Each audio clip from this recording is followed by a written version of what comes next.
Hai semuanya, balik lagi sama aku Rema. Di kesempatan kali ini, untuk teman-teman yang ingin berkuliah di luar negeri tapi bingung atau ragu, kalian gak usah khawatir. Karena sekarang ini aku sedang bersama Jessica yang merupakan seorang mahasiswi yang berkuliah di Malaysia dan dia diterima menggunakan jalur beasiswa. Untuk lebih lanjutnya langsung aja kali ya. Jessica boleh memperkenalkan dirinya mungkin? Hai teman-teman, namaku Jessica. Aku saat ini berkuliah di Malaysia, tepatnya di Asia Pacific University. Aku ngambil jurusan Industrial Design. Nah, Salam kenal eh, semuanya. sekarang ini gimana kabarnya nih, Jess? Baik-baik, luar biasa banget sih bisa kuliah di luar negeri. Gimana nih kabarnya Rema? Kabarnya baik kok. Kamu nih sekarang kesibukannya apa sih? Sejauh ini sih sebenarnya aku masih libur. Besok Mhm. Senin mulai masuk semester 2.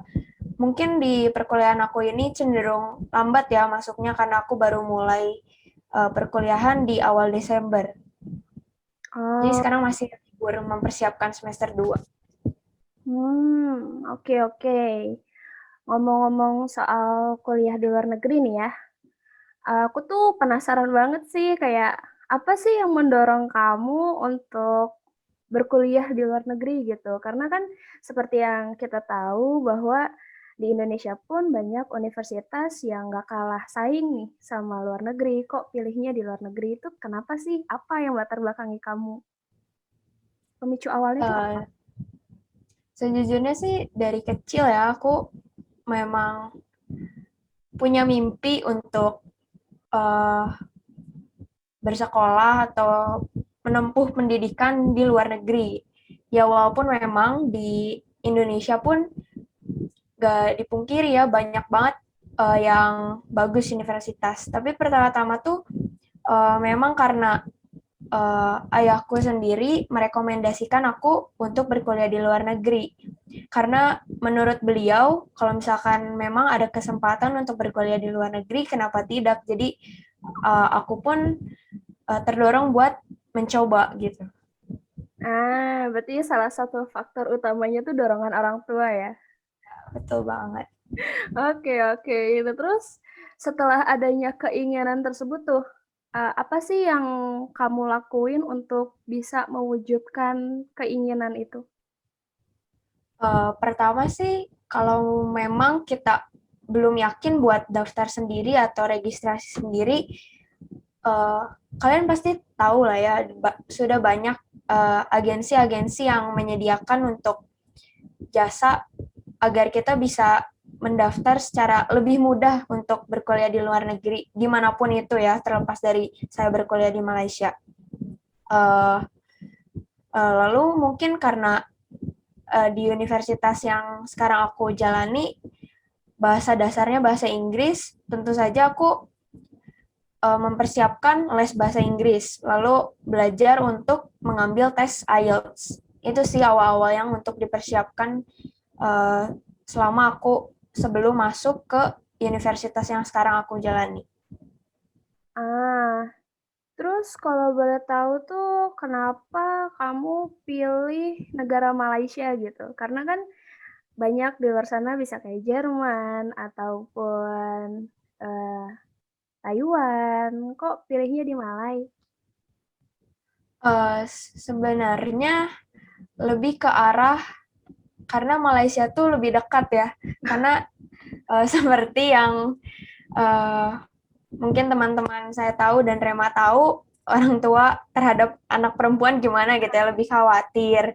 Pasti kalaupun mau berkuliah di luar negeri, memilihnya lebih ke masih daerah Asia gitu. Walaupun gak menutup kemungkinan buat teman-teman yang lain bisa mengambil kuliah lebih jauh yang mungkin menurut kalian lebih bagus lagi. Tapi menurut saya sendiri, memang perkuliahan di Malaysia tuh untuk desain memang cukup bagus juga ya, dan Ya, itulah kenapa saya memilih untuk berkuliah di Malaysia, walaupun memang bukan yang terbaik sebagai universitas desain yang terkenal di sana. Nah, kamu tuh tadi Asia Pasifik ya? Ya, Nah, kenapa sih kamu milih kampus tersebut gitu? Kan ada juga kampus-kampus lain yang terkenal tuh yang di Malaysia. Kok lebih memilih untuk berkuliah di Asia Pasifik? sejujurnya saya awalnya nggak tahu itu kampus apa, universitas apa. Lalu setelah saya cari tahu bareng ibuku, lalu pas saya cari tahu lebih lagi, ternyata Asia Pacific University ini salah satu uh, urutan teratas universitas terbaik se-ASEAN. Makanya Oh. mungkin itu menjadi pertimbangan juga untuk saya masuk ke universitas ini. Nah, keren juga ya. Itu untuk apa sih langkah-langkah yang kamu lakukan untuk mendaftar di universitas tersebut? Melihat kondisi pandemi ini kan sudah mulai terjadi sejak kita ujian nih. Nah, terus kira-kira tuh apa sih kesulitan atau kendala yang kamu temukan ketika kamu mendaftar secara online ya? Iya, betul. Dan di masa pandemi ini tuh kesulitannya apa sih yang kamu temukan? Yang memang cukup sulit ya buat di masa sekarang kalau kita memang mau registrasi ke pendidikan lebih lanjut gitu. Karena biasanya kita bisa survei sendiri, melihat tempat universitas secara langsung, tapi menurutku sendiri nggak terlalu sulit kalau kita sudah dari awal memilih agensi yang baik untuk kita registrasi pendidikan. Jadi dari pihak agensinya pun bisa menata dan meminta data-data yang dibutuhkan sehingga bisa dikirimkan ke universitasnya secara langsung. Jadi itu sih sebenarnya yang paling utama, bisa memilih agensi yang tepat untuk kita mendaftar perkuliahan di luar negeri. Oke, oke. Kemudian setelah kamu mengetahui nih, kayak aku daftar beasiswa di universitas unggulan lah ya istilahnya. Ini tuh bedanya apa sih? Misalkan dari kamu udah mendaftar, nah jangka waktu diberitahu bahwa kamu masuk atau tidak itu kurang lebih berapa lama? Mungkin kalau dihitung-hitung lagi sekitar 2 bulan atau 3 bulan ya.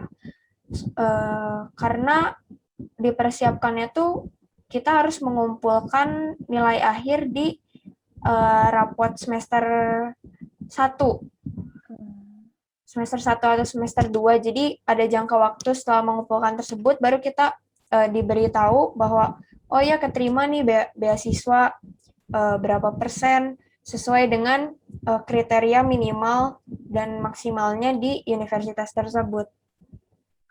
Kalau di universitas kamu sendiri tuh kriteria minimalnya tuh berapa? Untuk bisa sampai mencapai ya kamu dapat beasiswa, setahu saya setelah kemarin mencari-cari tuh sekitar rata-ratanya tuh harus 84 atau 85 ke atas. Oh. Itu dari rapot ya, bukan dari ijazah. Ijazah memang diambil, tapi rata-rata yang diambilnya untuk mendapat beasiswa adalah dari rapot. Oke, oke. Lumayan tinggi ya buat masuk ke sana Betul, tuh butuh effort sulit memang. lebih gitu kan. Ya. Nah, terus kira-kira nih gambaran ketika kamu udah tahu nih kayak wah aku keterima nih beasiswa di universitas unggulan dan di jurusan yang aku mau. Nah, itu kira-kira gambaran ekspresinya tuh seperti apa yang dapat disalurkan gitu? Wah, jujur susah banget ya untuk diungkapkan sama kata-kata karena uh, di saat itu pun saat aku nerima berita, oh ya kamu mendapat beasiswa nih, aku sempat nggak percaya karena sebelumnya aku sempat mendaftar di universitas swasta di Indonesia, beasiswa juga, dan itu aku nggak dapet beasiswanya. Kan justru aku jadi pesimis ya, jadi nggak berharap banyak. Lalu ketika dapat berita, oh ya kamu dapat beasiswa, aku sempat kayak serius gitu kan. Terus kayak bersyukur banget sih, puji Tuhan bisa ditempatkan di universitas yang tepat, yang terbaik gitu. Beasiswa pula. Sesuai ekspektasi kamu banget berarti ya. Betul. Oke, ini sangat menarik ya. Maksudnya dari perjuangan kamu mulai daftar di universitas swasta, tapi nggak keterima dan ternyata tuh udah ada jalannya gitu kan di luar Iya, betul beasiswa. banget. Menarik sih ini. Jujur aku sampai sekarang tuh memang masih agak nggak percaya walaupun sudah lewat 1 semester gitu. Ini kira-kira gambaran teman-temannya itu gimana? Lingkungannya asik. Lingkungannya cenderung asik karena memang universitas yang aku tempatin ini internasional, jadi mereka nerima dari berbagai negara. Jadi ya udah cukup banyak teman yang aku dapat, bukan cuma dari Indonesia aja, bahkan ada salah satu temanku yang dari Mesir dan Polandia. Kan wah banget sih itu. Keren. Menarik Sangat menarik ya. pengalaman. Nah, terakhir nih, bolehlah bagi tips and trik buat teman-teman yang ingin sekali dan punya keinginan seperti kamu untuk berkuliah di luar negeri tapi masih bingung dan ragu. Itu tips and triknya gimana sih? Yang pertama sih kalian harus niat ya, apapun itu harus niat, dan memang kalian harus tertarik sama yang namanya belajar bahasa Inggris. Karena seperti yang kalian tahu, bahasa Inggris itu kan udah menjadi bahasa internasional ya. Jadi kalau memang kalian tertarik buat belajar belajar di luar negeri, kalian harus mau dan niat untuk belajar bahasa Inggris. Selanjutnya mungkin kalian bisa mulai cari tahu jalur beasiswa, mungkin dari universitas tertentu atau bahkan beasiswa yang disediakan oleh lembaga-lembaga. Banyak kan tuh ya, kalau di internet kita cari lebih banyak lagi. Dan juga mungkin kalau kalian masih bingung dan butuh bantuan, kalian seperti yang aku bilang tadi, kalian bisa cari agensi pendidikan yang tepat untuk menyalurkan kalian berkuliah di luar negeri. Itu aja sih sebenarnya tips and triknya. Cukup terbilang mudah kalau kalian niat untuk mencari informasi. Oke, sangat menarik ya. Dan Iya.